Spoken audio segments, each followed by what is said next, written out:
Assalamualaikum warahmatullahi wabarakatuh. Perkenalkan, nama saya Maya Listianingrum, NPM E1D019085 dari kelas B. Di sini saya ingin menjelaskan tentang grafik berikut. Yang pertama, grafik berikut merupakan grafik dari pasar monopoli, oligopoli, serta monopolistik. Grafik ini merupakan grafik untuk derajat diskriminasi harga yang pertama. Seperti yang kita lihat dari grafik yang ada di PPT tersebut, perusahaan akan mencapai keuntungan yang maksimum pada saat marginal revenue, sama dengan cost, yaitu yang terjadi pada titik H, maka Q sebanyak Q3 dengan harga atau P sebanyak P3. MR berpotongan pada titik H, maka bisa ditarik menuju garis demand, jadi bisa kita dapat harga sebanyak P3. Pada daerah yang berada di atas P3 merupakan surplus konsumen, dan untuk daerah yang di bawah P3 itu merupakan surplus produsen. Baik, lanjut pada slide yang kedua, yaitu penjelasan grafik lagi.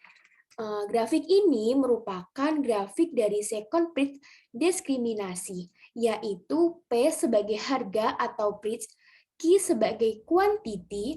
Di sini juga terdapat garis demand. Jadi bisa dilihat terdapat MC sama dengan AC serta MR yang menuju ke kanan. Artinya semakin ke kanan maka harga akan semakin turun. Lanjut slide yang ketiga.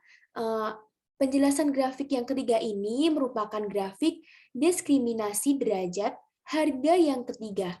Bisa dilihat ada titik P atau harga Q sama dengan quantity dan terdapat Q1, Q2, dan Q total. Di sini Q total merupakan penjumlahan dari Q1 ditambah Q2. Untuk MR pada Q1 yaitu MR serta garis demand-nya. Pada titik B merupakan harga Q1 dan P1. Untuk Q2, MR-nya MR2 dikali MR1 sama dengan MR2 sama dengan MC, merupakan titik keuntungan maksimum. Jadi ini merupakan titik keuntungan maksimum pada perusahaan tersebut. Lanjut pada slide yang keempat, yaitu penjelasan grafik. Di sini terdapat pasar 1, 2, dan pasar total. Pasar total sendiri merupakan penjumlahan dari pasar 1 tambah pasar 2. Bisa kita lihat ada MR1, MR2, maka MR total merupakan penjumlahan dari MR1 dikali MR2.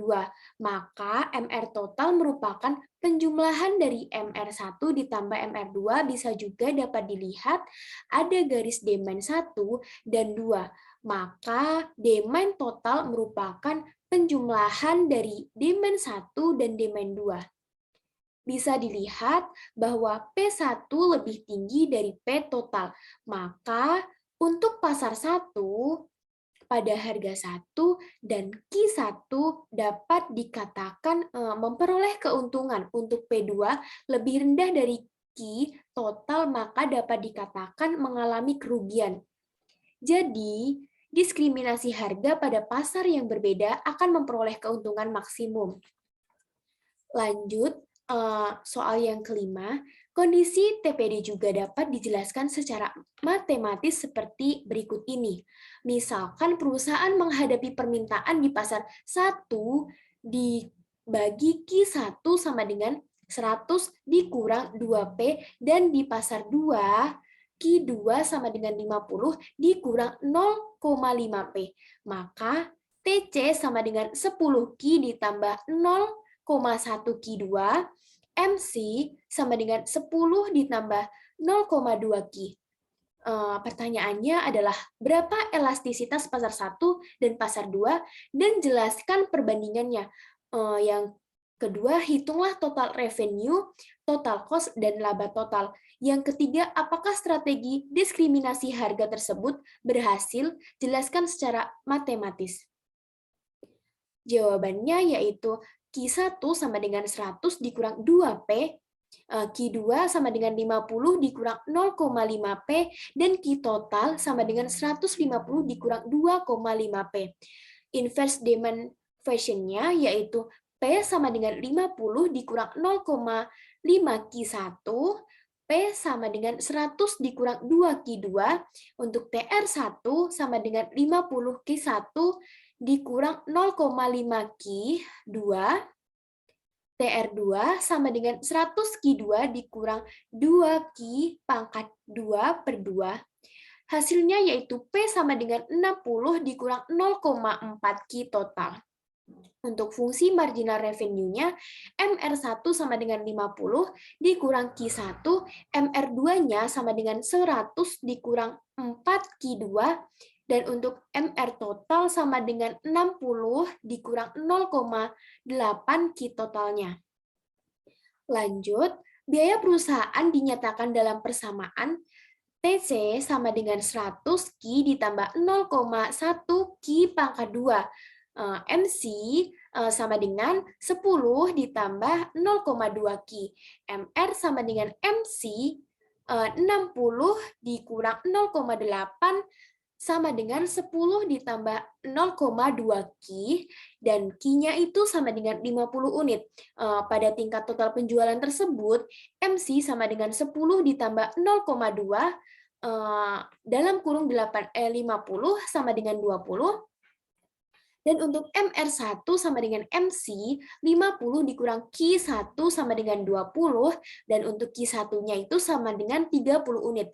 Untuk MR2 sama dengan MC, 100 dikurang 4 Q2 sama dengan 20, dan Q2-nya itu sama dengan 20 unit. Penentuan harga di setiap pasar adalah 30 sama dengan 100 dikurang 2P, P1 sama dengan 35 dan 20 sama dengan 50 dikurang 0,5P sama dengan P2 60. Lanjut, elastisitas harga di pasar 1 dengan P1 sama dengan 5 adalah E1 delta Q per delta P1 sama dengan P1 per Q1 dikali delta Q1 per delta P1, atau E1 sama dengan 35 per 30 dikali min 2. Jawabannya yaitu min 2,33. Sedangkan di pasar 2 dengan P2 sama dengan 60 adalah E1 delta Q2 per delta P2 sama dengan P2 per Q2 dikali delta Q2 per delta P2, atau E2 sama dengan 60 per 20 dikali 0 min 0,5 sama dengan 1,5. Untuk total revenue-nya yaitu TR sama dengan 50 Q1 dikurang 0,5 Q2 sama dengan 50 dalam kurung 30 ditambah 0,5 30 pangkat 2, yaitu hasilnya 1.950 satuan uang, dan untuk TR2-nya sama dengan 100 Q2 dikurang 2 Q pangkat 2 sama dengan 100 dalam kurung 20 itu ditambah 2 ditambah dalam kurung 20 pangkat 2 sama dengan 2.800 satuan uang. Dan untuk totalnya yaitu sama dengan 4.750 satuan uang. Untuk total cost, TC sama dengan 10 dalam kurung 30 ditambah 20 ditambah 0,1 dalam kurung 30 tambah 20 pangkat 2 sama dengan 750 satuan uang.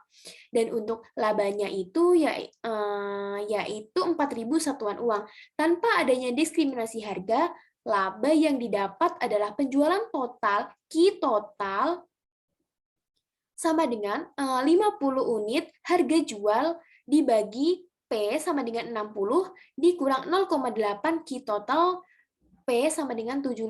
Dan untuk TR-nya itu sama dengan 75 kali 50 sama dengan 3.750. Untuk TC-nya 10 dalam kurung 75 ditambah 0,1 dalam kurung 75 pangkat 2 sama dengan 12,5. Dan untuk labanya itu 2.437,5.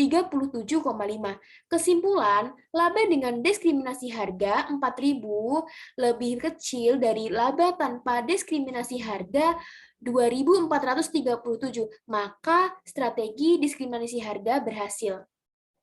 Baik, itu saja yang bisa saya sampaikan. Apabila ada salah kata, saya mohon maaf.